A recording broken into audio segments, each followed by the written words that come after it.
Assalamualaikum warahmatullahi wabarakatuh.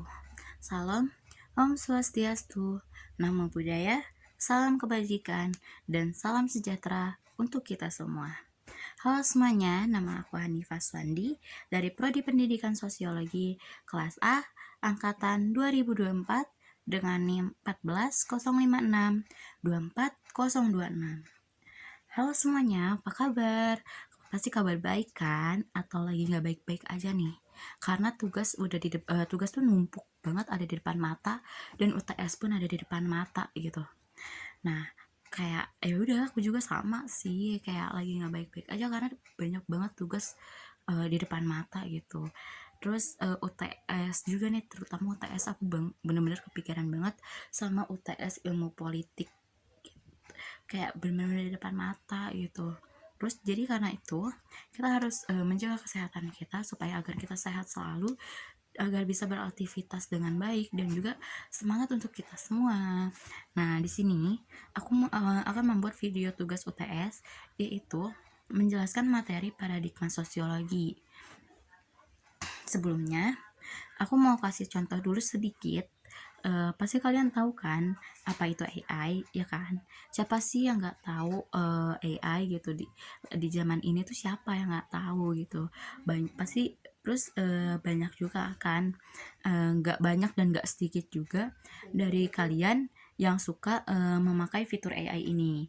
Nah, jujur aku baru ini tahu AI gitu. Tapi bukan gimana ya, bukan tahu AI baru banget tahu ada AI gitu, bukan, tapi baru banget tahu cara pemakaiannya gitu. Ternyata pakai AI itu seasik itu dan nggak seribet itu gitu. Dan apalagi kalau misalnya mau ngerjain tugas yang banyak banget gitu, dan deadline-nya juga cepat, deadline-nya juga di depan mata tuh, kayak ya udah deh pakai AI gitu kan. Terus jadi terus ternyata penggunaan AI ini tuh bisa ngerubah struktur sosial. Kenapa bisa ngerubah struktur sosial? Nah, bisa ngerubah struktur sosial karena dengan menciptakannya peluang kerja baru dan mengubah cara kita bekerja dan berinteraksi. Maksudnya adalah kayak saat ini tuh kan banyak banget yang khawatir bahwa AI ini tuh bakal mengambil alih pekerjaan manusia. Namun pandangan ini tuh hanya sebagian saja yang benar. Faktanya, AI juga menciptakan peluang kerja baru yang sebelumnya tuh tidak terpikirkan.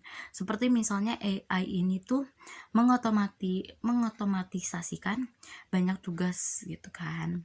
Ya, terus apa sih, AI ini tuh kayak membuka juga peluang kerja, ya kan, peluang kerjaan yang baru gitu untuk yang membutuhkan keterampilan sosial, emosional, dan juga pemecahan masalah yang tinggi, seperti misalnya manajer, terus juga ada konsultan dan inovator. Nah, munculnya industri baru juga nih yang didorong oleh AI, seperti contohnya tuh robotika. Yang kalian tahu tuh robot-robot di Jepang kayak gitu tuh. Nah, itu tuh yang dipakai di Jepang itu kan pakai AI juga kan. Terus ada kendaraan otonom yang pakai AI juga, otonom yang emang pakai AI juga. Terus ada perawatan kesehatan yang dipersonalisasi. Nah, industri-industri ini akan menciptakan banyak lapangan kerja baru. Lalu AI juga ternyata bisa mengambil alih tugas kita. Kayak misalnya ada PR atau ada tugas yang pengen kita kerjain, kayak deadline-nya tuh kayak bentar lagi nih, aku harus buru-buru gitu, aku harus buru-buru ngerjain gitu. Kayak ya udah kita pakai AI aja. Kayak apapun pertanyaannya ya jawabannya AI gitu kan. Nah, terus AI juga tuh bisa merubah cara kita berinteraksi dengan orang lain. Misalnya chatbot atau chat GPT gitu kan. Nah, terus ada juga asisten virtual yang dapat menemani kita di saat gabut gitu kan, atau kesepian. Pasti dari kalian juga kan banyak yang tiba-tiba chatan sama AI, curhat sama AI, ya kan? Siapa di sini yang suka kayak gitu, yang chatan sama AI gitu kan? Nah, terus ini tuh salah satu contoh dari paradigma sosiologi tentang bagaimana perubahan sosial terjadi. Nah, di sini aku mau menjelaskan paradigma sosiologi menurut Ritzer ya. Jadi, apa sih paradigma sosiologi itu? Nah, paradigma sosiologi ini adalah bagian yang tidak bisa dipisahkan atau sangat melekat bagi seorang sosiologi untuk melihat fenomena-fenomena sosial yang berada di sekitarnya. Terus, dalam istilah paradigma yang pertama kali dikemukakan oleh oleh apa ya benar oleh Thomas Samuel Kuhn. Ya, sebelumnya Thomas Samuel Kuhn ini tuh adalah seorang fisikawan yang asal Amerika yang memiliki buku dengan judul The Structure of Scientific Revolution pada tahun 1962. Nah, dalam bukunya itu, menurut Kuhn, paradigma ini cara memahami realitas sosial yang dikonstruksi dari sudut pandang pemikiran yang yang mendalam dan kemudian menghasilkan pengetahuan. Nah, paradigma menjadi kesatuan atau kesepakatan ilmiah yang seluas-luasnya, kayak membedakan suatu kelompok ilmuwan dan dengan juga kelompok ilmuwan lainnya itu. Nah, selanjutnya itu ada 3 faktor paradigma. Nah, apa sih 3 faktor paradigma itu? Ada yang pertama, ada perbedaan pandangan filsafat. Nah, dalam pandangan filsafat ini, contohnya itu ontologi. Nah, contohnya dalam ontologi itu, sebelumnya ontologi itu adalah pandangan tentang apa yang dianggap nyata dan ada. Misalnya, apakah realitas sosial bersifat objektif atau subjektif? Nah, terus ada epistemologi juga. Nah, epistemologi ini tuh pandangan tentang bagaimana kita memperoleh pengetahuan itu. Apakah pengetahuan itu didapatkan melalui observasi empiris atau melalui juga penalaran rasional gitu kan. Terus aksiologi ini tuh pandangan tentang nilai-nilai yang membantu penelitian. Jadi apakah tujuan penelitian adalah untuk menjelaskan atau mengubah dunia? Terus selanjutnya itu ada yang kedua itu munculnya teori yang mengakibatkan perbedaan konsekuensi logis dari satu sama lain. Nah, contohnya yaitu ada teori evolusi yang menjelaskan keragaman kehidupan di bumi melalui proses seleksi alam. Jadi kayak keragaman kehidupan di bumi itu melalui proses seleksi alam gitu. Nah, si konsekuensi logisnya ini adalah pemahaman bahwa semua spesies itu memiliki nenek moyang yang sama, dan bahwa adaptasi itu adalah kunci keberlangsungan hidup.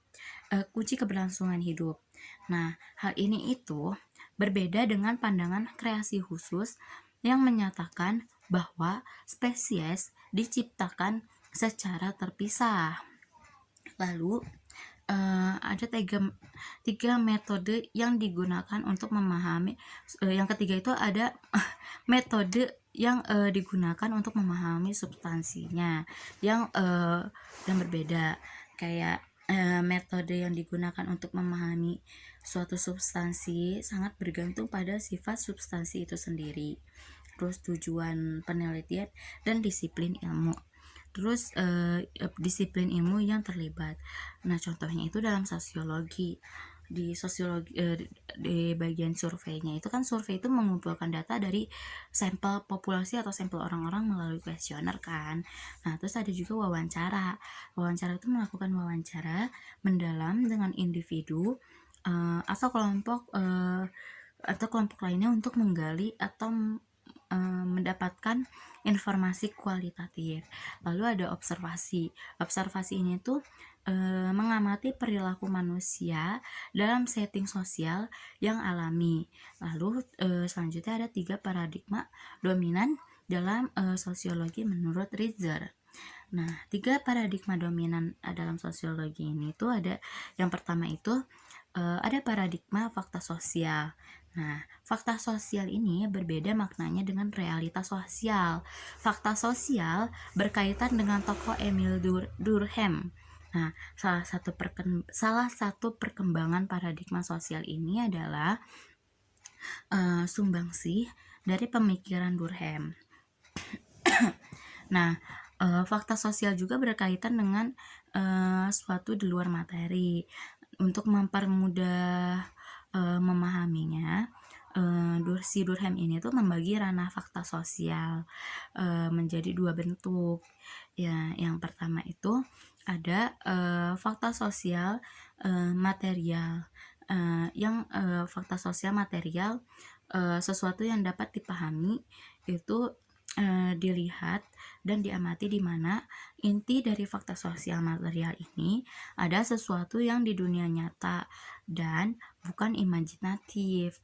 Misalnya kayak bentuk bangunan, hukum, terus juga peraturan dan perundang-undangan. Mereka itu kan bentuknya tuh dunia nyata gitu, nggak imajinatif gitu yang ada di pikiran kita gitu kan.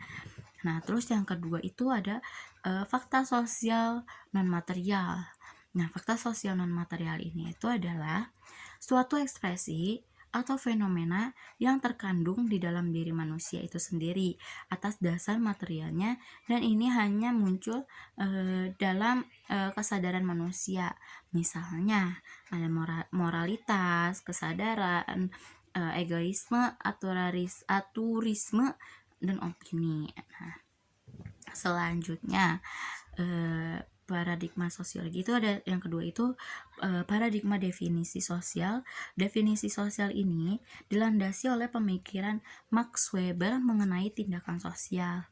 Nah, jika Durkheim itu memisahkan struktur dan institusi sosial sebagai bagian fenomena sosial yang terjadi di masyarakat, sebaliknya Weber ini tuh melihat antara struktur sosial dan institusi sosial merupakan kesatuan yang membentuk suatu tindakan manusia. Nah, tindakan sosial ini disebut juga sosiologi interpretatif. Nah, yang didukung oleh keempat teori. Ada apa aja tuh teorinya? Yang pertama itu, teori yang mendukung itu adalah teori aksi. Nah, teori aksi ini merupakan cara individu melakukan suatu tindakan atas dasar pengalaman suatu objek atau situasi tertentu. Nah, segala suatu tindakan tidak dapat digolongkan sebagai tindakan sosial tersebut. Nah, tidak mempunyai motif sebagai tindakan sosial tersebut tidak mempunyai motif atau tujuan dalam melakukan hal tersebut. Contohnya apa? Contohnya dalam kehidupan sehari-hari ini adalah seseorang yang mengikuti demonstrasi pada pemerintahan, ya kan? Nah, terus juga yang kedua ada teori interaksionisme sosial simbolik. Nah, teori ini tuh merupakan perkembangan dari teori aksi yang memfokuskan pada individu yang berkaitan dengan hubungan antar simbol. Contohnya itu adalah kayak apa ya? Seseorang yang sering dianggap sebagai nakal mungkin dalam contoh itu dalam sebagai label ya, mungkin ya dalam label. Nah, adalah seseorang yang sering dianggap seorang anak nakal gitu oleh gurunya dan teman-temannya. Nah, label ini tuh yang akan mempengaruhi cara siswa tersebut memandang dirinya sendiri dan berinteraksi dengan orang lain gitu. Jadi ya mungkin si siswa ini tuh atau anak ini tuh bakal berperilaku sesuai dengan label yang tadi gitu, kayak kan dia di label sebagai jadi anak nakal gitu, ya udah akhirnya dia memperkuat ekspektasi orang lain terhadap dia gitu. Jadi kayak ya udah gitu, kayak aku kan dia tapi sebagai anak nakal, ya udah berarti aku akan membuktikan kalau aku tuh anak nakal, mungkin seperti itu ya mungkin. Nah, yang terus ada juga teori fenomenologi. Nah, Teori ini tuh merupakan bahwa manusia atau individu bisa menciptakan dunia sosialnya sendiri dengan memberikan arti kepada perbuatan-perbuatan tertentu. Contoh sederhana, misalnya ketika kita melihat warna merah, kita mungkin memberikan makna yang berbeda-beda kan. Ada yang mengaitkannya dengan bahaya, ada juga dengan cinta atau semangat. Nah, makna yang kita berikan terhadap warna merah ini tuh akan mempengaruhi cara kita bereaksi terhadap sesuatu yang berwarna merah itu, pastinya gitu kan. Nah, terus selanjutnya itu ada teori etnometodiologi. Nah, si teori etnometodiologi ini tuh merupakan teori yang berusaha mengungkap realitas dunia kehidupan dari individual atau masyarakat berdasarkan dari ungkapan yang mereka ucapkan. Nah, contohnya, misalnya ketika kita masuk ke sebuah ruangan dan melihat orang-orang duduk di di dalam lingkaran tersebut tuh, pasti kita secara otomatis tuh memahami bahwa kita harus mencari kursi kosong gitu kan, mencari kursi kosong dan duduk di sana. Nah, pengetahuan ini tuh merupakan pengetahuan umum yang mungkin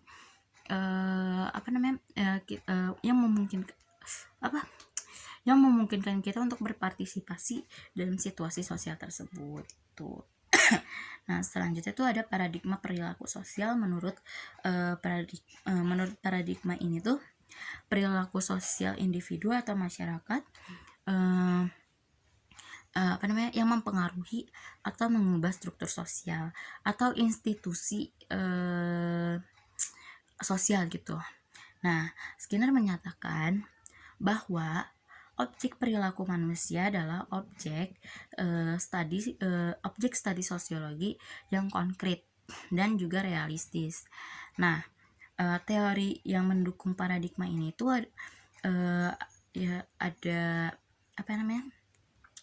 ada teori behavior sosiologi. Nah, teori ini tuh menyatakan bahwa manusia di dalam masyarakat tidak memiliki sifat selain yang diperolehnya dan juga dibentuk oleh dirinya sendiri gitu. Nah, teori ini juga menekankan adanya hubungan historis antara akibat tingkah laku yang terjadi pada masa lalu dengan tingkah laku di masa sekarang gitu. Lalu selanjutnya itu ada teori pertukaran. Nah, si teori pertukaran ini tuh berasumsi bahwa semua kontak di antara manusia dari skema memberi dan mendapatkan kembali dengan jumlah yang sama. Nah, paradigma sosiologi ini tuh sangat penting guys. Jadi, kenapa paradigma sosiologi ini penting? Yang pertama itu karena untuk membentuk pertanyaan penelitian. Nah, paradigma menentukan pertanyaan apa yang akan kita ajukan tentang masyarakat gitu. Terus ada juga membentuk metode penelitian. Nah, paradigma ini juga mempengaruhi metode penelitian yang kita gunakan untuk menjawab pertanyaan tersebut. Lalu ada mempengaruhi interpretasi data. Nah, hasil penelitian yang akan ditafsirkan melalui lensa paradigma yang kita gunakan. Nah, itulah materi paradigma sosiologi menurut Rizer yang aku bawa hari ini. Nah, mungkin ada salah-salah kata atau ada yang salah sama aku yang disampaikan. Aku mohon maaf banget. Jadi terus juga aku mohon maaf banget kalau misalnya ada suara-suara lain dari background suara aku, yaitu kayak ada suara kendaraan atau suara-suara lainnya gitu. Jadi aku mohon maaf banget banget banget banget.